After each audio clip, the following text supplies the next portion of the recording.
రైతులకు ఉచిత కంది విత్తనాలు పంపిణీ చేసిన మంత్రి వాకిటి శ్రీహరి. నారాయణపేట జిల్లా మక్తల్ వ్యవసాయ కార్యాలయంలో రాష్ట్ర పశుసంవర్ధక, పాడి పరిశ్రమ అభివృద్ధి, క్రీడల, యువజన సర్వీసుల శాఖ మంత్రి వాకిటి శ్రీహరి రైతులకు ఉచిత కంది విత్తనాలు పంపిణీ చేశారు. ఈ సందర్భంగా మంత్రి వాకిటి శ్రీహరి మాట్లాడుతూ, మక్తల్ నియోజకవర్గంలో రైతులు సమన్వయంతో కమిటీలు ఏర్పాటు చేసుకొని సమావేశాలు నిర్వహించి ఈ ప్రాంతంలోని రైతులకు మేలు జరిగే విధంగా రైతులు వ్యవసాయంలో దిగుబడి సాధించేందుకు కృషి చేయాలని తెలంగాణ రాష్ట్ర ప్రభుత్వం జీలుగా కంది విత్తనాలు ఉచితంగా సరఫరా చేస్తుందన్నారు. వ్యవసాయ శాస్త్రవేత్తలు పరిశోధనలో ఉత్పత్తి చేయబడ్డ విత్తనాలను రైతులకు ప్రభుత్వం ఉచితంగా అందిస్తుందన్నారు. రైతులు పంటలు పండించి ఆర్థికంగా ఎదగాలన్నదే ప్రజాప్రభుత్వం లక్ష్యమన్నారు. ఈ కార్యక్రమంలో ఏడీఏ నాగేష్ కుమార్, మండల వ్యవసాయ అధికారి మిథున్ చక్రవర్తి తదితరులు పాల్గొన్నారు. రైతులకు కంది విత్తనాలని పంపిణీ చేయాల్సిందిగా కోరడం జరుగుతుంది. ఒక వరి ధాన్యం, ఒక ఇంపార్టెంట్ రైతులు జీలుగా విత్తనాలు, వరి కూడా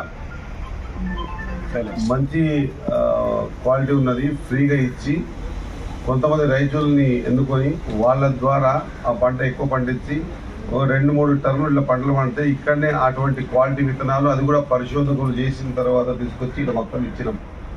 ఈరోజు ఇస్తున్న కందులు ఫ్రీగా కందులు ఇస్తా ఉన్నాం. ఎంతమంది రైతులు ఇక్కడ అంతమంది రైతులు ఖచ్చితంగా దీన్ని ఒక ప్రాసెస్గా తీసుకోండి. మన దగ్గర నిర్వహించింది నేను మీతో కోరుతా ఉన్నా, ఇది మా దగ్గర ఇంకా కార్తుల మీద వేస్తాం. మీరు మనము జూలై అని మనం ఫ్యాన్ల కింద కూర్చొని టేబుల్ మీద కూర్చొని జూలై మనకు అక్కడ ఉంటుంది కాదు. ఏ ప్రాంత కార్యక్రమాన్ని కూడా మీరు దృష్టిలో పెట్టుకొని కొంత కార్తలు కంటే ముందే తీసుకొచ్చి కార్తల ముందే ఇస్తే కార్తల ప్రకారం వాళ్ళు చేసుకోవడానికి అవకాశం వస్తుంది. రైతు సోదరులారా, ఇవన్నీ మీకు కూడా ఉచితంగా ఇస్తున్నటువంటి కందులు, జీలుగా విత్తనాలు కూడా రెడీ ఉన్నాయి. ఏది కూడా ఇబ్బంది పడకుండా నేను ఒక మాట కూడా చెప్తా ఉన్నా, ఒక కమిటీ ఏర్పాటు చేయమని చెప్పినాం, రైతు సంఘం సంథింగ్ ఏర్పాటు చేయమని చెప్పినాం. ఒకసారి మీటింగ్ పెట్టండి.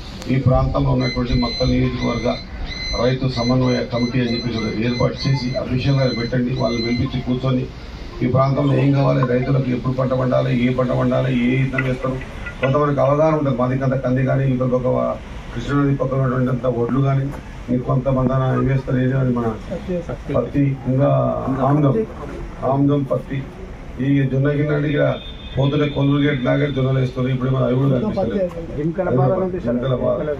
కాబట్టి ఇవన్నీ కూడా కొన్ని విషయాలు ఉంటాయి. కార్తల ప్రకారంగా చేసుకుంటూ పోతే తప్పించి మనం కొంత సమన్వయం చేస్తే ముందు ఇత్తనం పడతాం. మనం వాళ్ళకి ఇచ్చేది ఉంది అంటే రైతుకి మంచి ఇత్తనము కార్త కంటే ముందు ఇస్తే కార్తలు వేసుకొని పనికి వస్తుంది. ఆ విధంగా చూసుకోవాల్సింది కోరుకుంటూ రైతు సోదరులు రాబోయే రోజుల్లో ఇంకా మనకి కావాల్సినటువంటి ఈ ప్రాంతంలో ఏ విధంగా ఏ రోజులలో ఏ పంటలు పడతాయి దానికి సంబంధించిన మీరందరూ కలిసి